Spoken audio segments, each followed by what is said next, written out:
Quando eu tinha 16 anos, eu me converti, e a minha caminhada com Cristo começou logo de cara fazendo um trabalho dentro da minha casa, onde eu queria falar de Jesus Cristo para um monte de pessoas.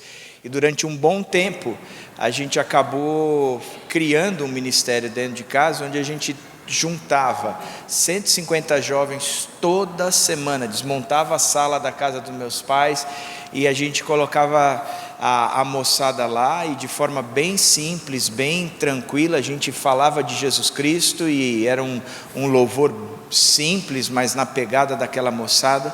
E dois amigos meus vieram com um projeto dizendo: olha, nós ouvimos falar de um ministério, uma agência missionária chamada Operação Mobilização, a OM Brasil, e nós gostaríamos de participar desse ministério. E um deles foi, por 3 meses, ficou na costa do Brasil, dentro de um navio, evangelizando. E o outro foi mais longe, passou 2 anos nesse ministério, e aí viajou o mundo inteiro, falando de Jesus Cristo no mundo inteiro. E é interessante que um navio, ele é uma terra neutra, então mesmo ancorado num porto de um país islâmico, ali pode ser falado de Jesus Cristo, né? Pelo menos naquela época era assim que funcionava. E esses meus amigos foram, e eu sei que eu tive esse contato pela primeira vez, eu tinha 16 anos atrás, há 12 anos atrás, eu tive esse primeiro contato com a OM. Depois disso eu tive uma amiga e um amigo que se casaram. Ela foi fazer um treinamento lá em Foz do Iguaçu, e é um dos maiores centros islâmicos muçulmanos do país, e ela foi treinada, aperfeiçoada, desenvolvida por lá, e ele foi para a Irlanda, os dois casaram. O casal, alguns que são do início da nossa igreja até conheceram, ele tinha um ministério, ele era um palhaço chamado Beterraba, e ele evangelizava as crianças, e até hoje ele tem feito isso na Irlanda do Sul, num ônibus de 2 andares, e ele vasculha a Irlanda inteira fazendo projetos como a IBF que a gente tem aqui, a ABF que a gente tem.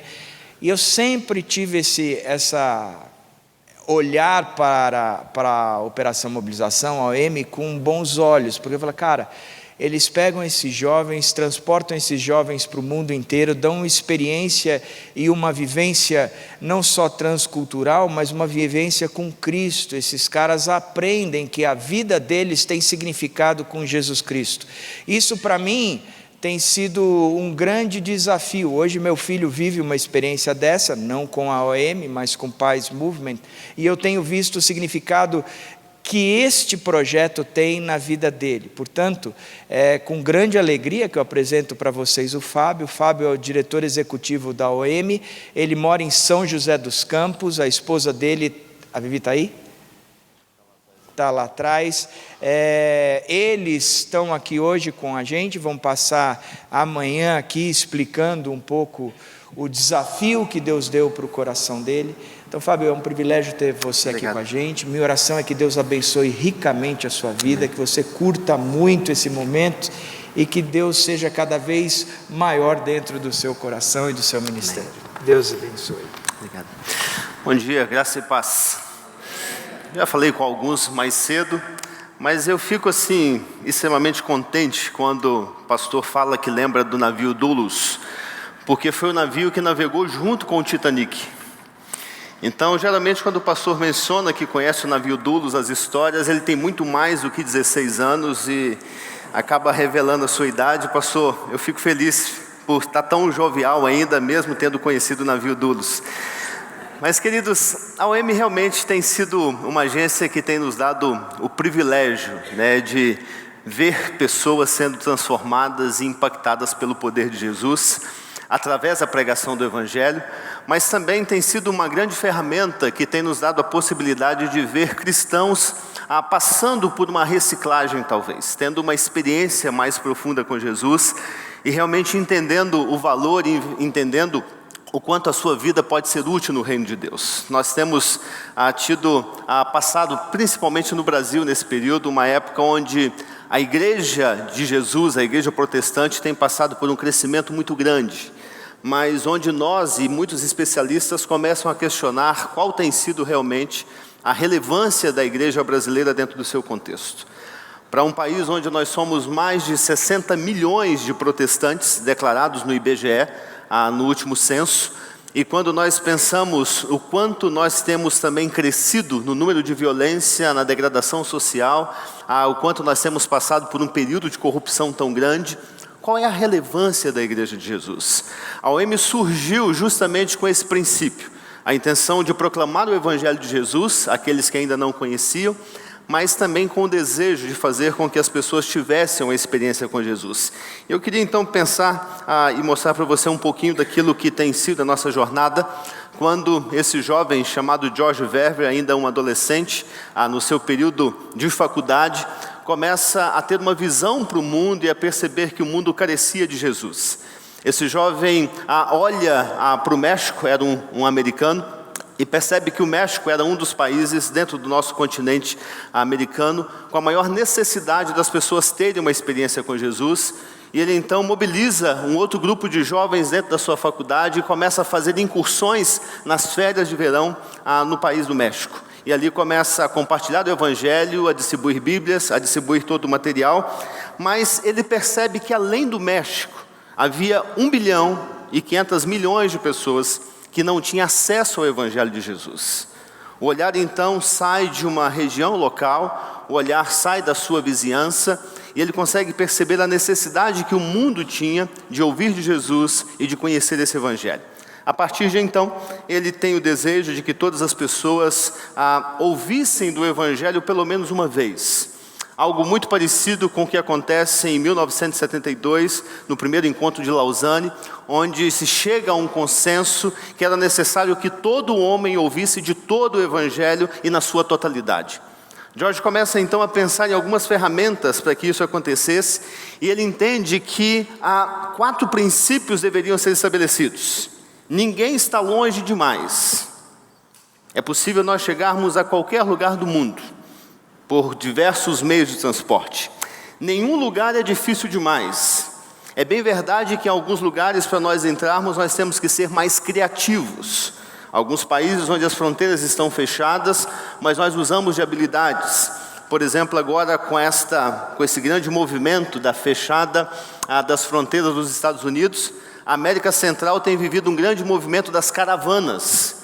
Estive em El Salvador há 15 dias atrás, e é incrível conversar com a população e perceber que centenas e centenas de pessoas se unem no desejo de entrar aos Estados Unidos. Ou seja, a criatividade nos leva a ter esse tipo de movimento, mas também nos leva a entender que nós temos condições de chegar a países onde o Evangelho ainda não foi anunciado. Eu, infelizmente, talvez não chegue a alguns lugares onde você tem a sua habilidade de chegar. A minha formação é teológica. A minha profissão, assim dizendo, desde 1995, tem sido de pastor. E visto religioso, e visto de trabalho voluntário em alguns países, é visto negado na primeira, na segunda e em todas as instâncias. Mas qualquer profissional com a sua habilidade, com a sua carreira, entrando na expectativa de viver uma vida aparentemente normal, consegue anunciar o Evangelho. Outro princípio é que nenhum sonho é grande demais. Quantos de nós já não fomos, talvez, taxados de loucos, de sonhadores demais, porque pensamos em fazer alguma coisa no benefício de uma comunidade? É edificante ouvir aqui hoje pela manhã projetos que a igreja realiza ao seu entorno, que começaram com pessoas pensando em alcançar 10 crianças e hoje alcançam mais de 300. Pensar em um grupo de pessoas com necessidades especiais que são alcançadas porque alguém sonhou. E é esse o princípio da OM. Nós começamos com essa expectativa. Nenhum sonho é grande demais ou louco demais, desde que seja um sonho colocado no nosso coração que provém do Senhor. E outra, nenhuma ideia é absurda demais. Hoje, tinha comentado com o pastor que minha esposa faz algumas bijuterias, e se eu poderia trazer, porque isso nos ajuda no sustento. Ele falou, claro, com muito gosto. E hoje ele chegou e assustou, ele disse assim, poxa, eu achei que eram algumas coisas, mas você tem uma fábrica dentro de casa. E a experiência da minha esposa começa a partir de uma loucura. Estávamos na África do Sul, fomos como família para servir por 2 anos, e logo nos primeiros meses, uma crise muito grande, porque não sabíamos falar inglês, não tínhamos amigos, estávamos em uma cultura diferente, E como dona de casa, minha esposa ainda preocupada com as nossas 3 filhas que estavam conosco, ela começa a entrar em um período aparentemente depressivo. E uma irmã então, em uma das conversas, disse: olha, é preciso que você comece a fazer alguma coisa usando as suas mãos. Ela disse: mas eu não sei fazer nada. Ela disse: eu sou pedagoga de formação, mas todo o trabalho manual que eu realizava na escola, eu pagava alguém para fazer. Eu não tenho nenhuma habilidade. E a mulher disse: não, use as suas mãos. Ela disse: a única coisa que eu sei fazer... Aí pegou aquele braceletezinho de evangelismo que nós fazemos com criança, apresentando a história de Jesus. E a mulher disse: é isso que você tem que fazer. Era uma ideia louca. E minha esposa: tá bom, pela sua loucura eu lançarei as minhas redes. E essa mulher então era uma profissional, uma empresária, fez a primeira compra do material, ensinou a minha esposa como administrar, como colocar lucro, como fazer caixa de reserva, como fazer toda a administração financeira. Diz: você vai produzir, eu vou comprar metade da sua produção, e a partir de então você começa o seu negócio. Hoje eu tenho uma fábrica dentro de casa. Às vezes eu chego em casa, eu não sei se eu estou em casa ou se eu estou em uma fábrica de bijuteria, porque tem coisa para tudo enquanto é canto. Nenhuma ideia, é louca demais. Às vezes pensamos que o Evangelho tem que ser anunciado ainda daquela forma tradicional, com uma Bíblia debaixo do braço, um banquinho para nós subirmos em uma praça e gritarmos o nome de Jesus, mas há outras maneiras. A minha esposa começou fazendo isso porque tinha uma bracelete que contava uma história de Jesus, e hoje ainda quando fazemos as vendas, nós usamos para o engrandecimento do reino de Deus. Essa é a perspectiva, ou essa é a característica que a Missões quer fazer, e que a OM entende que se você tem uma experiência com Jesus e ama Jesus, você pode servir no reino de Deus. Antes da OM, a maioria das agências missionárias entendiam missões como uma coisa muito formal. Você tem que ter uma formação teológica, você tem que ter uma formação específica em missões, você tem que ter habilidades necessárias, ser um super crente, e aí você pode fazer missões. Mas se você tem a sua experiência com Jesus, e se a graça de Deus inundou o seu coração, compartilhar da graça é o que o mundo precisa. Missões nós não fazemos por necessidades maiores, mas fazemos pela necessidade espiritual. E necessidade espiritual se supre com a sua experiência com Cristo. Há um ministério, por exemplo, que nós temos na Bósnia, é o ministério mais criativo que eu já vi na minha vida. Quantos jovens eu tenho aqui de 17 a 25 anos? 25 anos que conhece o navio, né, que já andou na época do Titanic, mas enfim. Queridos, há um ministério que é realizado na Bósnia, é um ministério que precisa de uma habilidade muito grande. É um ministério que é formado por um monte de lenhas, de árvores, e um machado. Então você tem que ter a habilidade de segurar o machado e de partir lenha durante todo o verão. Então se você tem entre 17 a 25 anos, eu queria desafiá-lo a fazer uma viagem à Bósnia e passar um verão conosco, cortando lenha. Sabe, com alegria no rosto, ainda volta malhado, volta sarado aqui para o Brasil, né? Volta com a mão um pouco mais grossa e calejada, mas volta com uma experiência incrível, porque a Bósnia passou por um período muito grande de guerra. A maioria dos homens morreram, 70% da população masculina deixou o país depois da guerra em busca de emprego, e sobraram as mulheres, as viúvas e as idosas. Nós então cortamos lenha durante todo o verão, e no inverno rigoroso da Bósnia, com menos 35 graus, os jovens então fazem os seus feixes de lenha, visitam a casa das viúvas idosas e dizem: nós viemos aqui oferecer lenha. Somente isso. Porque essas senhoras não conseguem cortar lenha, porque elas não têm a habilidade que você tem, a força física que você tem. Elas não conseguem comprar lenha, porque a lenha é muito cara no país, e nós então fornecemos a ela lenha. E um dos brasileiros que esteve na Bósnia, sem saber falar bósnio e sem saber falar inglês, disse que teve a maior experiência com Jesus, porque quando ele entregou o feixe de lenha para a senhora, diz ele que a senhora falou uma meia dúzia de palavras que ele não entendeu nada, mas ele viu uma lágrima que descia, ele compreendeu a gratidão. E quando ele viu a lágrima, o que ele fez? Sorriu e disse: Jesus te ama. Aquela senhora lhe deu um abraço e o convidou para voltar. Como ele entendeu, não me pergunte, que eu não sei. Eu sei que uma semana depois ele volta com a equipe da Bósnia, que falava o bósnio, e compartilharam então do Evangelho. E aquela senhora fez uma pergunta: por que vocês me trouxeram lenha? E eles disseram: porque nós entendemos que precisamos servir a comunidade. E ela disse: o que eu pedi a Deus neste inverno é que eu tivesse lenha o suficiente para não morrer de frio. E aquela senhora ouviu do Evangelho de Jesus e teve uma experiência com Jesus. Coisas que nós entendemos que, se temos uma experiência com Deus, podemos fazer. Uma grande ferramenta da OM são missões de curto prazo. Entre 2 semanas a 6 meses, nós entendemos que é uma missão de curto prazo, onde você pode hoje ter com a OM mais de 145 oportunidades por ano diferentes. Acampamentos de férias, acampamentos para jovens e adolescentes, evangelização entre países islâmicos, evangelização com crianças, educação infantil. Aquilo que você imagina na sua mente, nós temos como ministério. Porque nós entendemos que, como o Jorge começou com uma frota de combis. Está vendo aquelas vans ali? Essa era a van da época, né? Quem já andou em uma van dessa também tem muito mais do que 16 anos. Eles enchiam esses carros de Bíblias, mas escondidos, e atravessavam da Europa até a Índia, levando Bíblias contrabandeadas. Era isso que era feito nesse período. Os jovens saíam nas suas férias de verão e viajavam durante todas as férias, entregavam Bíblia e voltavam para casa.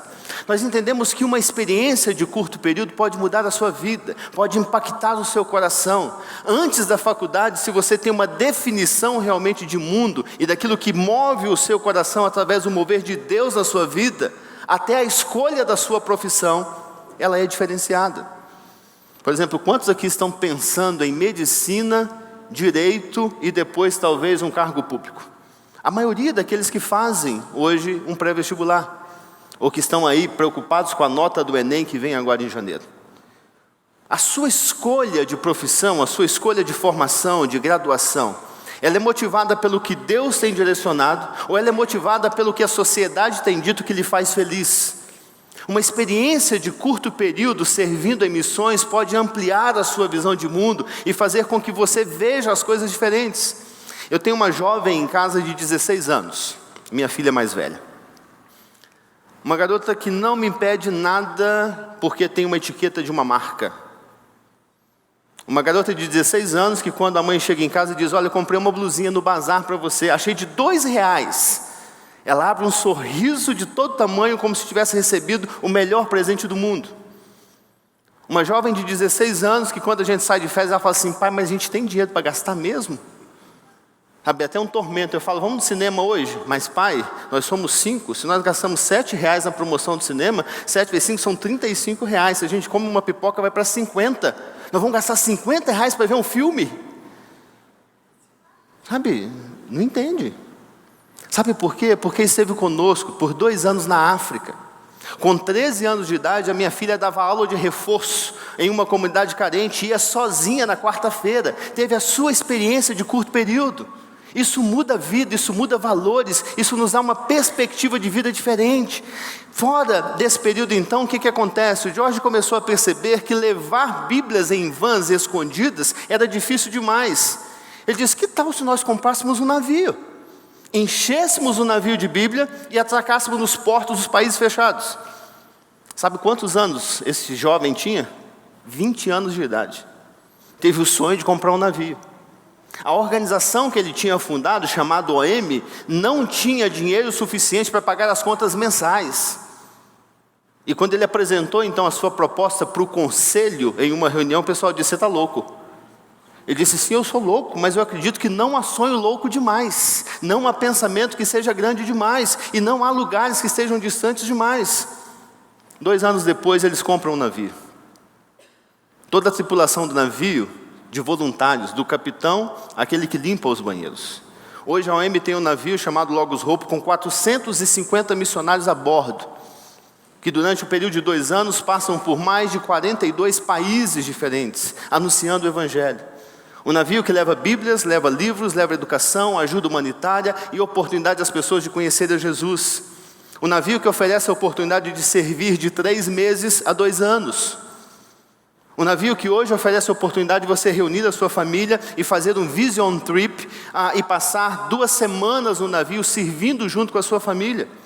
Ou seja, há oportunidades que nós criamos na intenção de fazer com que o Evangelho entenda a sua perspectiva e o seu avanço. Nesse período de 90 também, uma coisa que nós compreendemos foi a necessidade de termos o Evangelho de uma forma prática. Porque foi justamente no período onde a Rússia invade o Afeganistão, onde acontece a primeira guerra interna e civil no Irã, e o número de refugiados é assustador. A OEM então olha agora com uma outra lente para o mundo, muda a sua perspectiva e diz: é preciso nós entendermos que de forma prática também se anuncia o Evangelho. Passamos esse período e chegamos hoje a mais de 4.000 missionários servindo na OEM, em mais de 110 países com 115 nacionalidades diferentes. Todos os missionários servindo de forma voluntária e sendo apoiados pelas suas igrejas. E o nosso desejo hoje, como foco principal, é ver comunidades vibrantes de seguidores de Jesus entre os menos alcançados. Entendemos menos alcançados, a população que tem menos de 2% de cristãos instaurada, e o que nós queremos ver é uma igreja vibrante que seja transformadora, uma igreja que seja administrada e conduzida por cristãos locais, que seja multiplicável e que seja autossustentável. Então esse é o senso que nós temos, porque quando pensamos em menos alcançados, desde a fundação da OEM, nós temos acrescentados diariamente 57 mil pessoas. 57 mil pessoas acrescentadas todos os dias no que nós chamamos de janela 1040. E nós saímos de 1960, onde nós tínhamos 1,5 milhão de pessoas não alcançadas, e hoje nós chegamos a 3 bilhões de pessoas que não conhecem Jesus. 1/3 da população mundial não tem acesso ao Evangelho de Jesus. E o que nós fazemos? Como que nós podemos mudar esse contexto? Entendemos então que a nossa missão é levar o Evangelho até esses lugares. Pensando nisso, querido, eu queria ver com você um vídeo, e depois queria que você abrisse a sua Bíblia comigo, para nós pensarmos como nós podemos nos envolver e qual responsabilidade nós temos com o Evangelho de Jesus. Esqueça o ontem. Ignore o amanhã. E foque no hoje. Hoje você tem a oportunidade de fazer a diferença no nosso mundo, onde 2,8 bilhões de pessoas nunca ouviram o Evangelho transformador de Jesus. E hoje isso é mais fácil do que você imagina. Nós somos movidos pela convicção de que não existe lugar longe demais, não há tarefa difícil demais, e com oportunidades em 115 países, não existe oferta pequena demais. Juntos, hoje podemos e vamos alcançar aqueles que estão esperando por essa mensagem transformadora de esperança. Você pode mudar o amanhã ao decidir a orar, ofertar e ir. Visite om.org. Amém. Para você conhecer um pouco mais da OEM, nós temos ali na mesa, ali atrás, esses panfletos que fala sobre como se envolver com a nossa organização, e especificamente esse para os jovens, como passar por um treinamento missionário ou como se envolver em uma experiência missionária de curto período. Então, se você pegar ali atrás comigo depois, e principalmente para nós é muito interessante quando você pega essa parte destacável, preenche os seus dados, porque nós podemos continuar mantendo contato com você através de um informativo digital mensal, de uma revista também digital, e através das oportunidades que nós temos. Então, fale comigo depois do culto, gaste pelo menos 2 minutos comigo, e eu posso te dar mais informações sobre a OEM. Mas eu queria que você abrisse a sua Bíblia comigo no Evangelho de João. Eu quero ter alguns minutos para juntos nós pensarmos no capítulo 12, a partir do verso 1. Pensando justamente nessa perspectiva de que o mundo tem uma necessidade e nós temos a resposta. O mundo tem uma carência e nós sabemos o que fazer.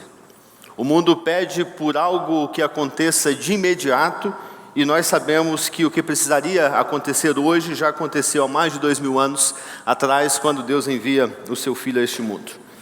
Evangelho de João, capítulo 12, a partir do verso 1. O texto nos diz que 6 dias antes da Páscoa, Jesus chegou a Betânia, onde vivia Lázaro, a quem ressuscitaram dos mortos. Ali prepararam um jantar para Jesus. Marta servia, enquanto Lázaro estava à mesa com ele. E então Maria pegou um frasco de nardo puro, que era um perfume caro, derramou sobre os pés de Jesus e os enxugou com seus cabelos. E a casa encheu-se de fragrância do perfume. Mas um dos seus discípulos, Judas Iscariote, que mais tarde iria traí-lo, fez uma objeção. Por que este perfume não foi vendido e o dinheiro dado aos pobres? Seriam 300 denários. Ele não falou isso por se interessar pelos pobres, mas porque era ladrão. Sendo responsável pela bolsa de dinheiro, costumava tirar do que nela era depositado. E Jesus respondeu: deixa em paz, que o guarde para o dia do meu sepultamento, pois os pobres vocês sempre terão consigo, mas a mim vocês nem sempre terão. Que Deus abençoe a sua palavra e ela encontre abrigo no nosso coração. Queridos, quando nós pensamos em toda a trajetória do mundo missionário, tanto da OM quanto de tantas outras organizações, o surgimento das organizações missionárias se dá por uma lacuna que aconteceu justamente no cumprimento da tarefa da Igreja de Jesus após a sua ascensão. A orientação e o ensinamento de Jesus, o desejo de Jesus, era muito claro, que a igreja dele desse continuidade ao anúncio e pregação do Evangelho. Não era papel da agência missionária ou de organizações que foram surgindo. Mas com o passar do tempo, as igrejas foram perdendo, talvez o tato, foram perdendo essa habilidade. As igrejas foram se enclausurando, as igrejas foram ficando aprisionadas à sua dinâmica e à sua rotina diária, e muitas coisas que deveriam acontecer fora da igreja foram deixando de ser feitas. As agências missionárias surgem nessa lacuna, na intenção então de ser não uma concorrência com a igreja, mas de ser um braço agora, uma ferramenta, de ser um auxiliador ou uma ajudadora para a igreja de Jesus cumprir o seu papel. E as agências missionárias então têm trabalhado nesse viés de mobilizar dentro da igreja, de retirar da igreja e de levar para aquele lugar que necessita.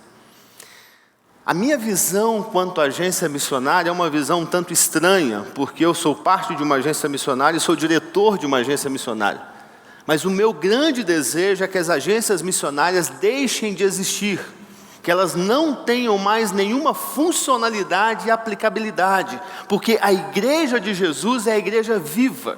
A igreja de Jesus é o sonho para que a missão se cumpra. E o meu desejo é devolver cada dia um pouco mais à igreja o seu papel, a sua tarefa, e nós irmos saindo de cena. Nos juntarmos à igreja agora não mais como uma agência que trabalha paralelamente, mas como uma agência que atua dentro da igreja e que faz parte dela tão somente.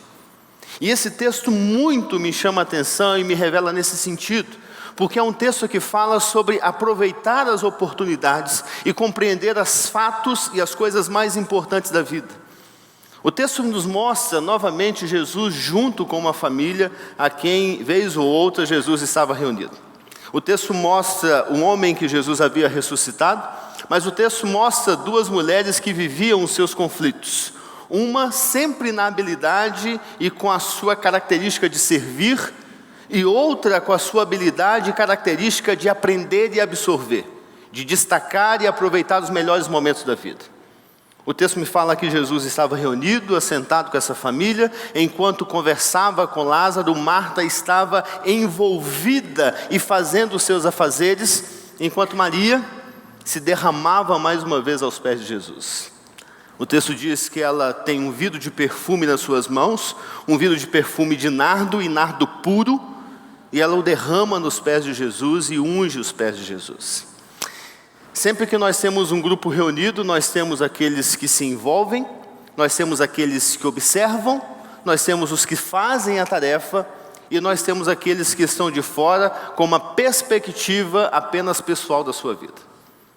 Nós temos então aquele que conversava com Jesus, que é Lázaro, a que tinha a sua perspectiva de tarefas e se envolve, a que queria aprender, e alguém na perspectiva externa que é Judas, e que começa a observar a cena, vendo todo o quadro, e quando ele percebe que algo estava sendo desperdiçado com Jesus, ele adentra a cena, interrompe o que acontecia e diz: por que tão caro esse perfume está sendo derramado aos pés de Jesus? Por que todo esse investimento está sendo colocado em Jesus? Por que não usamos esse investimento e fazemos com que os pobres sejam assistidos? Eu ouvi 2 afirmações sobre o valor deste perfume e as 2 me assustam. Uma afirmação mais centrada diz que o valor desse vidro de perfume era o equivalente a 1 ano de trabalho. Uma segunda afirmação, um pouco mais assustadora, me diz que esse vidro de perfume valia como se fosse 300 anos de trabalho. Eu fico com a primeira, acho que a coisa é mais centrada, mas 1 ano de trabalho já é muita coisa, é um investimento muito alto. Eu não sei o quanto você ganha, mas se eu pensar em tirar 1 ano do meu trabalho e investir assim para comprar um vidro de perfume, eu prefiro comprar um vidrinho de Rexona e ficar 1 ano inteiro com ele e economizando dinheiro. Mas o texto me diz que não, essa mulher investe muito. E essa mulher começa a ungir Jesus. A perspectiva de Maria é que as coisas mais importantes da vida, às vezes se dão por uma oportunidade única, e depois essa oportunidade não se repete. Jesus já havia ensinado que a sua morte estava próxima. Jesus já havia ensinado que em pouco tempo ele não mais estaria junto com essa comunidade. Maria então entende o seguinte: se eu tenho a oportunidade agora de servir e de ungir o meu mestre, eu o faço.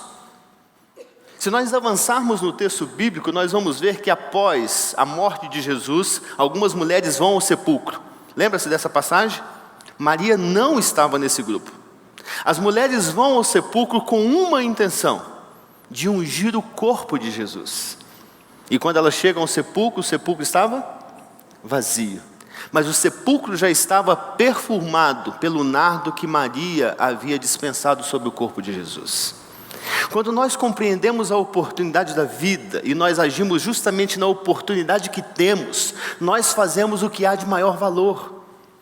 Se nós hoje pensarmos nesse contexto de oportunidade, no contexto do mundo em que vivemos, a oportunidade de levar o Evangelho de Jesus é uma oportunidade urgente, é uma oportunidade que grita por pessoas que estão percebendo essa necessidade e que agem nesse sentido. Queridos, eu tenho andado assustado, e muito assustado, porque tenho rodado e visitado muitas igrejas. E pastor, esta iniciativa de mentorear jovens pastores, e principalmente quando se tem uma visão missional do reino, e se implementa essa visão, é algo urgente. As igrejas estão desapercebidas da realidade à sua volta. Nós vivemos em um ambiente realmente tão confortável e agradável. Estamos cercados por uma redoma do Evangelho e da graça de Jesus através da igreja, que nós não queremos nos misturar com o mundo que está à nossa volta. Nós criamos os nossos filhos dentro dessa redoma. Os nossos jovens estão tramitando por este mundo, mas sempre acompanhados pela nossa redoma. Ontem, antes das minhas filhas irem dormir, por exemplo, elas iam para a igreja hoje sozinhas, nós moramos a 4 quadras da igreja em que nós frequentamos. E aí sentei com as 3 uma lista de recomendação, para que atravessem 4 quadras. Vai pela avenida principal, vai pelo canto, atravessa na faixa, não olha para ninguém, não conversa com ninguém. Sabe, toda aquela coisa de pai. E aí, quando eu estava dando todas as recomendações, a minha esposa, como sempre sábia, disse: elas sabem de tudo isso, elas sempre vão por esse caminho. Aí a minha filha mais velha falou: não, mãe, a gente não vai por esse lugar. Ela: como assim? Eu disse: eu sei o que eu estou dizendo. Então vem cá, aí por essa rua que você vai. Nós cercamos os nossos filhos e queremos que eles tenham uma vida protegida. Isso é saudável sim, porque todo pai quer o bem-estar do seu filho. Mas, no entanto, nós estamos privando os nossos filhos de verem realmente a realidade do mundo. Minha filha de 13 anos chega em casa semana passada e diz assim: mãe, estava ouvindo a conversa de uma amiga com a professora, e ela disse assim: professora, eu acho que eu estou grávida. 13 anos. E a professora disse: menina, para estar grávida você tem que ter relação sexual. Ela disse: eu sei disso, e eu acho que eu estou, e não é a primeira vez que eu estou suspeita de gravidez. É um mundo, para mim, assustador. Eu não sei para você. Para mim, esse mundo é um mundo que me tira o sossego.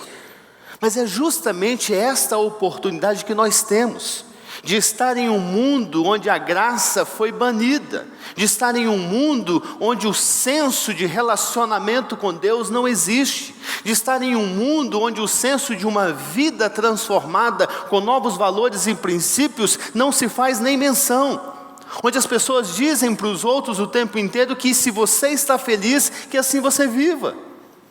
Conversava ontem com um jovem de 40 anos, porque quando nós temos mais de 40, todos que têm menos de 40 são jovens. Eu me lembro que quando eu olhava para algumas pessoas, eu disse, filha, né, para minha esposa, fulano está velho, né, tinha lá seus 38. Hoje, quando eu vejo alguém de 60, eu falo, está inteirão, né, tem muita coisa para oferecer ainda, a perspectiva muda. Mas conversava ontem com um jovem de 40 anos, casado, com uma filha de 4 anos, vivendo uma crise de relacionamento.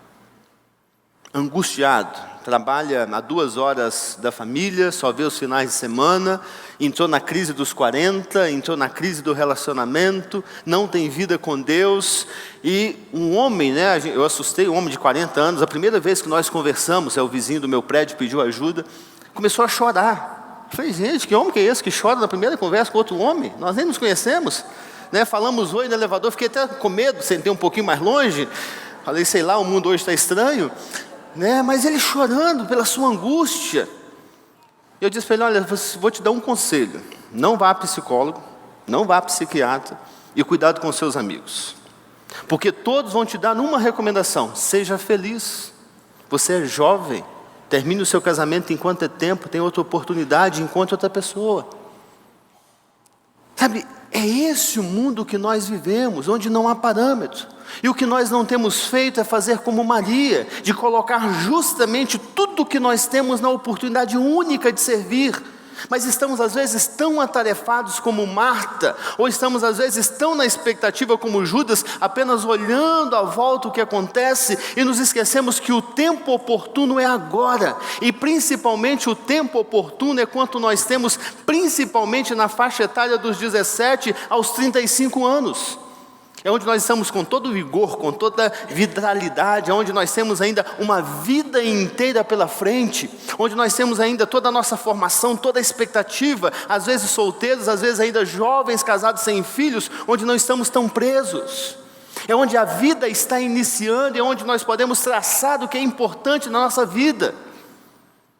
E é justamente nesse período que a sociedade mais tem nos aprisionado. É onde as pessoas estão dizendo que você precisa ser, que você precisa ter. Você precisa ser alguém na vida, e para ser alguém na vida você tem que estudar muito, você tem que ralar muito, você tem que ter uma boa formação, uma boa graduação. Você precisa ter, e você precisa ter tudo aquilo que a sociedade diz que é bom. Mas esquece de nos dizer que as oportunidades da vida passam e passam rapidamente. Hoje eu não tenho mais a liberdade de me voluntariar em algumas frentes missionárias, porque eu tenho 3 filhas e eu preciso me preocupar com a educação delas. Eu sei que elas iriam assim comigo apaixonadamente. A minha do meio, pelo menos, vive dizendo assim, pai, quando é que a gente vai mudar de novo? Eu falo, menina, só tem 2 anos que nós voltamos para o Brasil. Não, pai, eu estou querendo aprender uma outra língua, uma outra cultura. Eu falo, mas como assim? Para elas é confortável, né? Com 3 meses aprender a falar inglês, escrever inglês, entender tudo.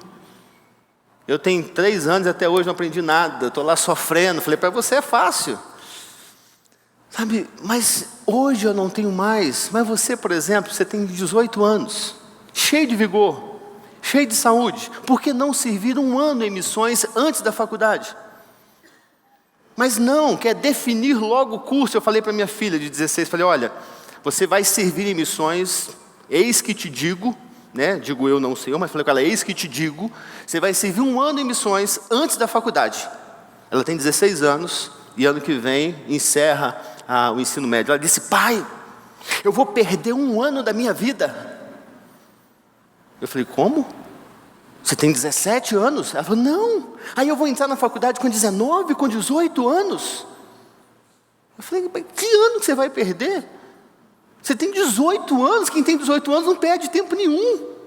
Ela disse, não, pai, as minhas amigas. Eu falei, para. Eu falei, você aprendeu a ler com 4 anos de idade. A menina é não sei quem puxou, deve ter sido a mãe. Com 4 anos de idade, lia.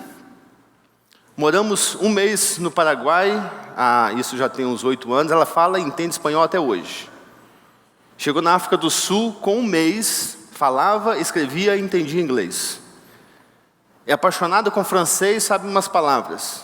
Começou a aprender africâns na África do Sul, e a pronúncia dela de africâns era melhor que toda a turma que crescia dentro de casa falando africâns. Eu falei, que tempo que você está perdendo? Tanto recurso, tanta habilidade, tanta vitalidade, por que não servir?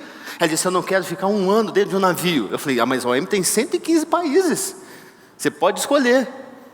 Aí ela começou a pensar no negócio. A do meio já diz, eu quero ir mesmo, eu vou para esse negócio. A do meio é animada. A pequenininha, a gente brinca com ela que ela está vendo a vida passar ainda, só tem 12 anos, tudo que ia acontecer para ela é muito bom. Mas a juventude hoje está angustiada.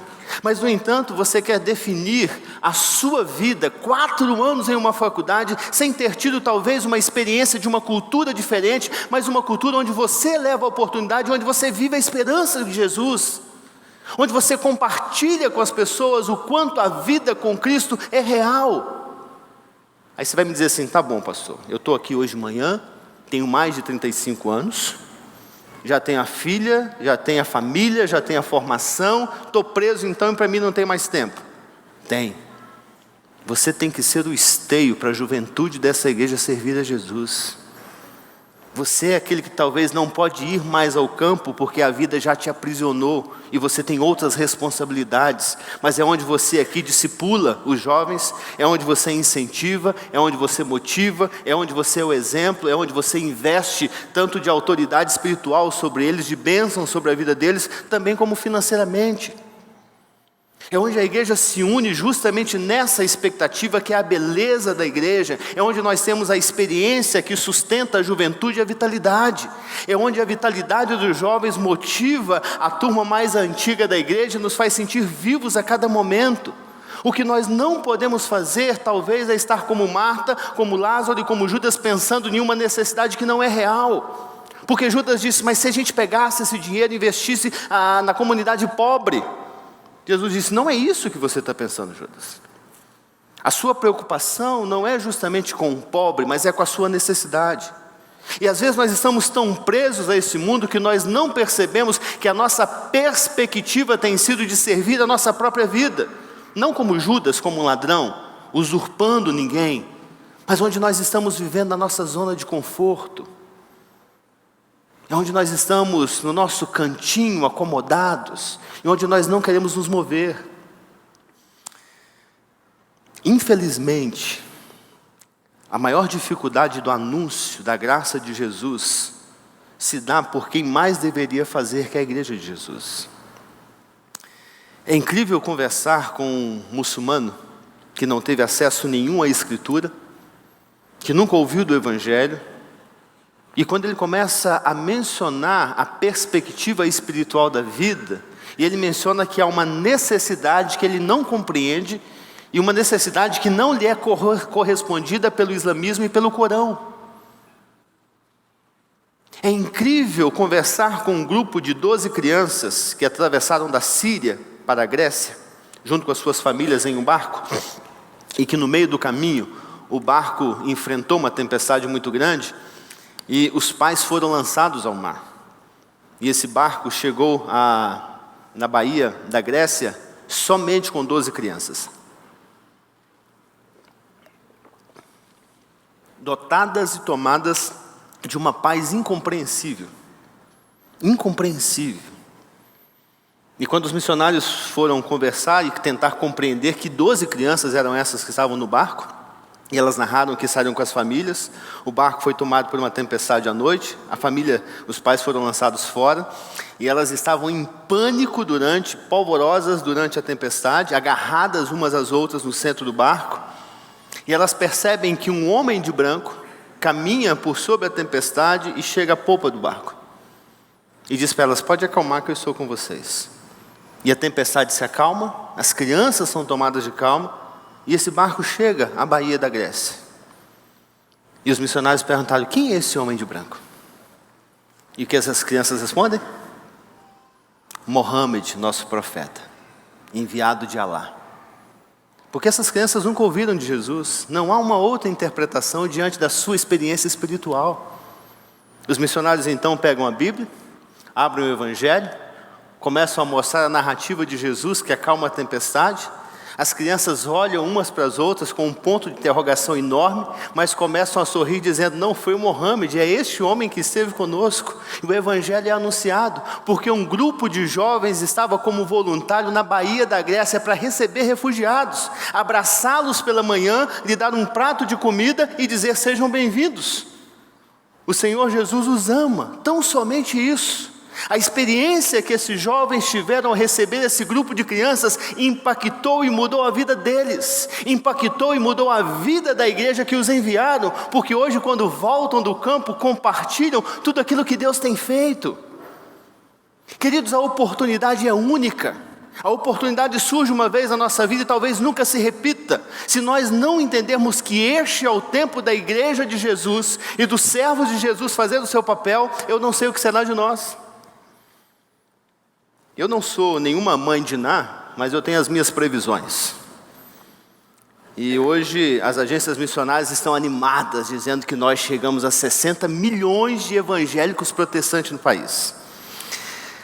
As agências que trabalham com pesquisa dizem que até 2025 nós seremos metade da população. Que bênção! Metade da população evangélica do nosso país. A minha perspectiva é que nós vamos chegar à metade da população por volta de 2025, vamos estabilizar durante alguns anos e vamos decair em um cristianismo secularizado como a Europa viveu. Porque a mesma história que se passou na Europa é a mesma história que está acabando de se passar nos Estados Unidos, e nós somos a próxima a viver esse fato. Porque nós estamos vivendo como milhões e milhões de evangélicos acomodados dentro da nossa vida. Eu acredito, por exemplo, quem aqui tem mais de 40, 50 anos? Deixa eu te dizer uma coisa triste e ao mesmo tempo alegre. Eu acredito que você que tenha mais de 40 e 50, e se está dentro de uma igreja por no mínimo 10 anos, você não conhece mais metade dos palavrões que são falados lá de fora da igreja. Não é verdade? Isso é uma bênção.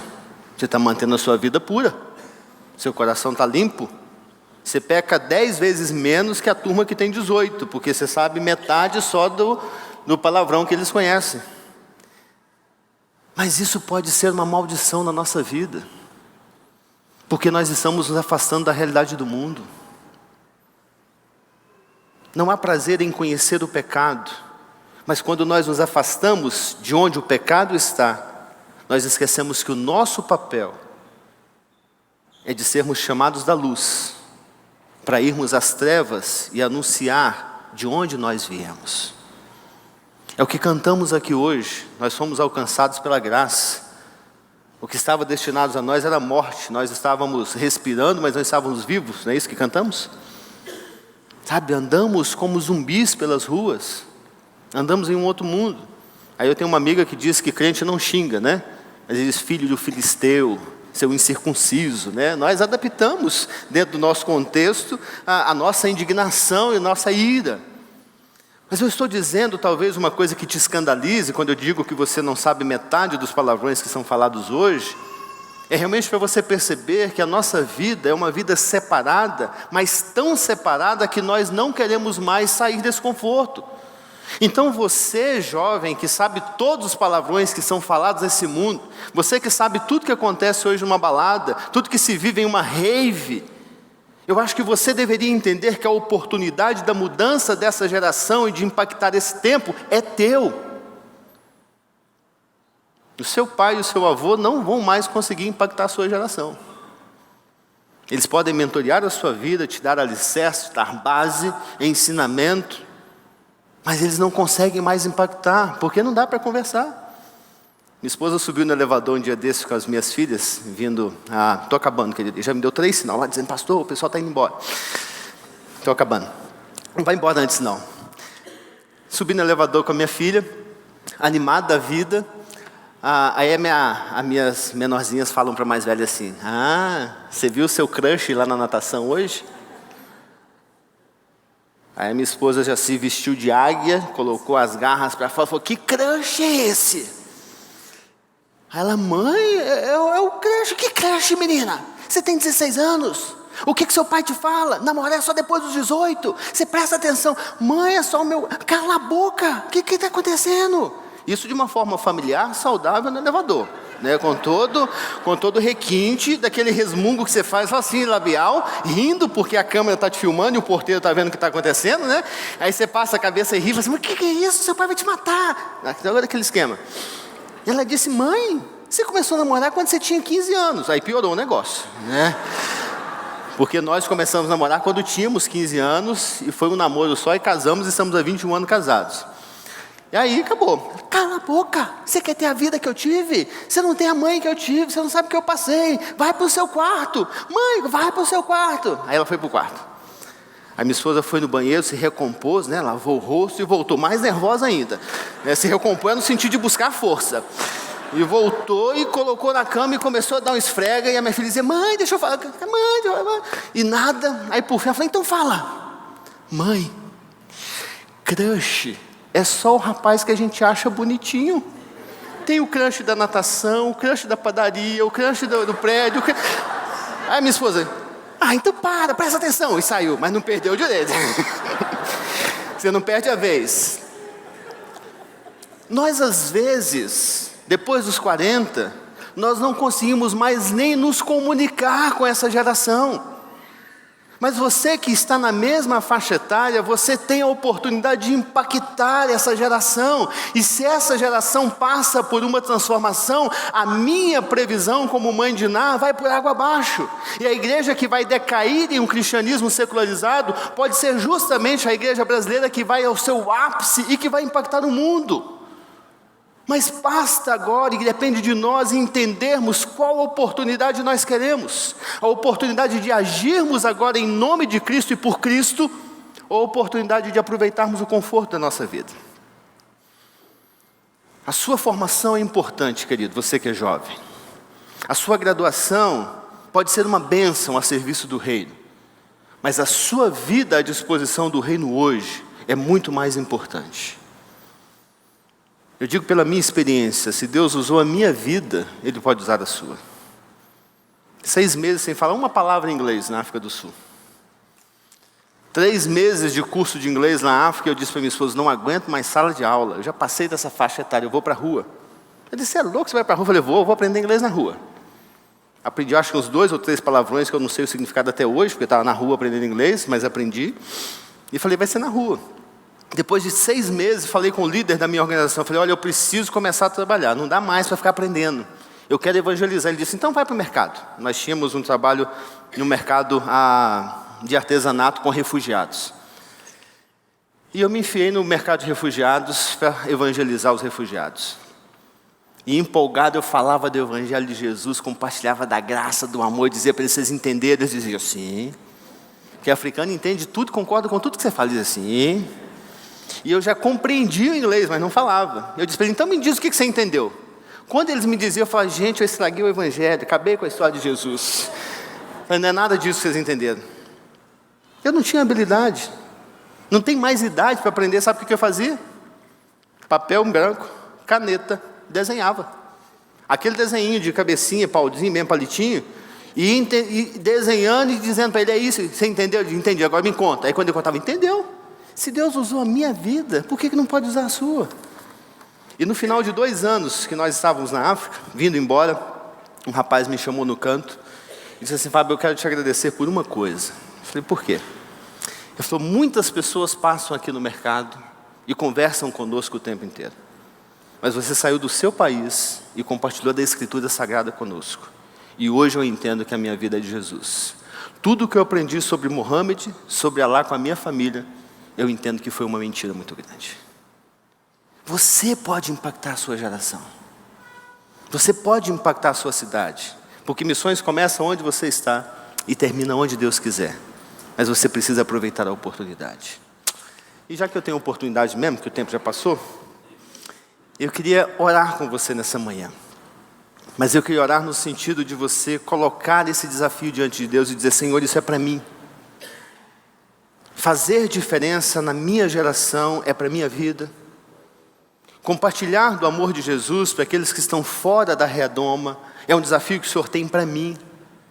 Investir talvez 1 ano da minha vida em uma experiência missionária antes da faculdade, para que quando eu chegar da faculdade eu tenha a habilidade, a estrutura, a experiência suficiente com Jesus, isso é para mim. Firmar as minhas convicções espirituais em um campo de missões, servindo ao Senhor, é para a minha vida. Porque se isso é para você nessa manhã, se é um desafio que cabe na sua vida, no seu coração, eu queria desafiá-lo a dizer: Senhor, eis-me aqui.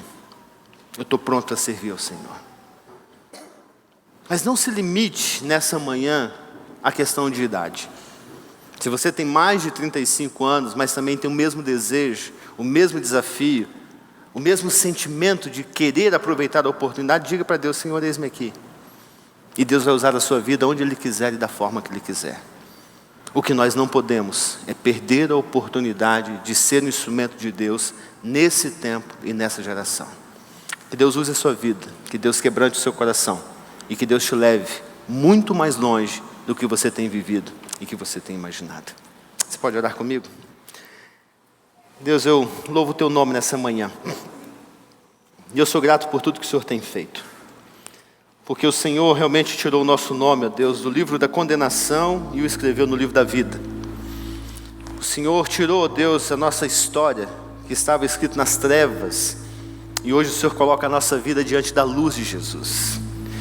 Obrigado porque nós somos, ó Deus, hoje cheios e repletos da esperança, que quando fecharmos os nossos olhos neste mundo, nós abriremos na eternidade, ó Deus, e estaremos juntos com o Senhor. Obrigado porque o Senhor nos chama de seu povo e nós podemos chamá-lo de meu Deus. Obrigado, Deus, porque o que Jesus fez por nós, ninguém faria e ninguém tem capacidade de fazer. E hoje nós somos os teus filhos, somos a tua nação santa, o sacerdócio real, o povo escolhido do Senhor, mas com a finalidade de impactar esse mundo e comunicar a luz que há no Senhor. Por isso, ó Deus, desperta o nosso coração para essa realidade. Não permita que a nossa vida passe em branco como uma oportunidade perdida. Não permita, ó Deus, que nos nossos dias nós venhamos ver, ó Deus, o Evangelho, a oportunidade de comunicá-lo como algo tardio demais. Mas usa-nos, ó Deus, neste tempo e para esta hora. Impacta e muda a nossa vida de tal maneira que o maior valor que nós tenhamos no nosso coração seja a graça do Senhor e que o nosso desejo seja compartilhá-la. Não permita que o mundo, ó Deus, inculque na nossa mente, implemente no nosso coração o desejo de ser e de ter alguma coisa, mas que dotados pelo Teu Santo Espírito tenhamos o desejo de ser os Seus filhos e de ter a mesma atitude característica de Jesus. Por isso, ó Deus, confirma, desafia e mobiliza os Teus servos que são chamados pelo Senhor, que tenham os olhos abertos, o entendimento pronto e a disposição no coração de fazer agora, porque este é o tempo que o Senhor nos chama, no nome de Jesus. Amém. Fábio, fica aqui um pouquinho. Só, não quero pregar, mas você estava falando e eu relembrei de uma agência de pesquisa nos Estados Unidos chamada George Barna Group, onde ele tem uma pesquisa que diz que 85% das decisões por Cristo acontecem antes dos 18 anos. Desses 85%, 75% acontecem antes dos 13 anos. Significa que para nós ouvimos uma estatística como essa, é estrategicamente interessante a gente investir na nova geração. Por isso que a nossa igreja tem essa visão tão forte. Mas a estatística também levanta que 85% dos abandonos da fé acontecem após os 18 anos, aos 24 anos, quando eles entram na faculdade. Hoje em dia, os nossos jovens estão entrando na faculdade e em menos de 6 meses estão levantando bandeiras que não tem nada a ver com o cristianismo, um feminismo ideologia de gêneros, divisões de raças e uma série de coisas onde eles defendem crenças sem saber o que definem, simplesmente porque têm aprendido na faculdade. Sabe o que nós, pais, deveríamos fazer? Olhar para os nossos filhos e entender que um investimento missionário é um investimento para a vida inteira, é um investimento para o reino. Nós estamos fortalecendo a fé dos nossos filhos, liberando-os para este mundo totalmente perdido, mas entretanto liberando-os de forma preparada e qualificadas. Às vezes eu escuto pais falando assim, mas custa caro. Cara, é a vida espiritual dele. Custa caro colocá-lo numa universidade federal e vê-lo depois extremamente formado, ganhando rios de fortuna, mas com o coração morto. O sucesso não valeu de nada, porque o que adianta o homem ganhar o mundo inteiro se perder a sua alma?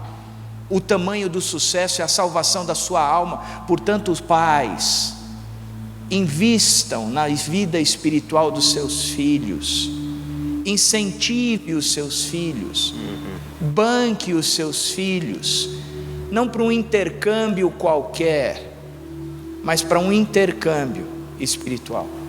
Meu filho está há 3 meses e uma das coisas que eu entendi é que a carreira dele nunca mais será a mesma, porque ele já disse que ele não vai seguir a carreira a qual ele estuda, porque Jesus Cristo o chamou para o ministério, e eu disse, valeu a pena todo o investimento. Amém.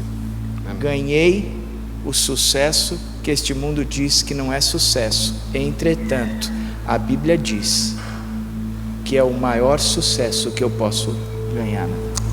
Muito obrigado pela sua palavra, obrigado pelo seu ministério, obrigado pela sua vida, e eu queria orar por ele, que você levantasse as suas mãos para a gente abençoar o Fábio, a Vivi, as meninas.